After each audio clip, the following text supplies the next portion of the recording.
আচ্ছা তুমি কি মনে করেছো এসব এসব কি আমি কিছুই জানি না? কেউ কি তা বোঝে না? সবকিছু সবাই বোঝে। আমি যা কিছু করেছি আমাদের ভবিষ্যতের কথা চিন্তা করে করেছি। আমাদের ভবিষ্যৎ? তুমি আমাদের ভবিষ্যৎ বলতে কার কথা বোঝাচ্ছ? কেন, তোমার আর আমার কথা? আমি তো কখনো এটা চাইনি। তুমি তো বরাবরই সংসার নিয়ে উদাসীন ছিলে, তাই সবকিছু আমাকেই দেখতে হয়েছে। মিথ্যে কথা কেন বলছো সীমানা? কিসের মিথ্যে? অবশ্যই মিথ্যে। এসব তুমি আমার আর তোমার জন্য করনি, করেছো তোমার আর মৃণালের জন্য। হোয়াট? এখানে মৃণালের কথা কোত্থেকে আসছে? সঙ্গত কারণে এসেছে। কারণ একজন দুরাচারীর কাছে স্বামীর চাইতে তার প্রেমিকই আসল পুরুষ। তুমি এসব কি বলছো নোমান? আমি দুরাচারী?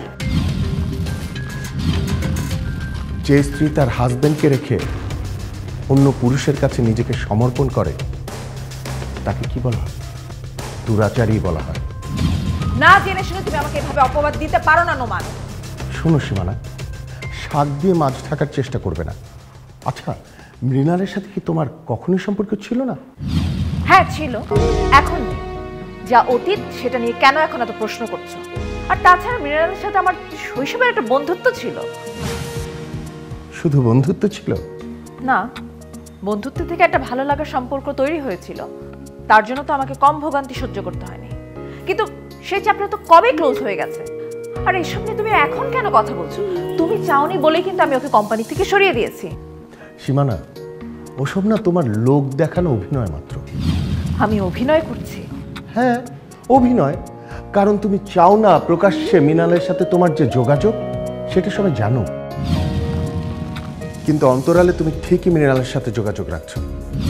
এখন তো আরো সহজ হয়ে গেল বিষয়টা। কেউ আর পাহারা দিতে পারবে না তোমাদের।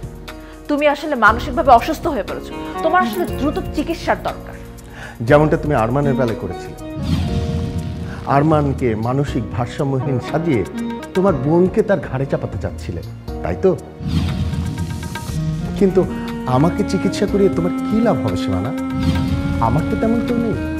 নাকি আমাকে সরাতে পারলে তোমার পথটা আরো ক্লিয়ার হয়ে যায়? মানে তোমার আর মৃণালের পথটা আরো ক্লিয়ার হয়ে যায়।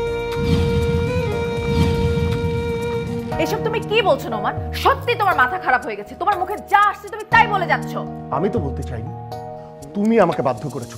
ও please, enough is enough, please.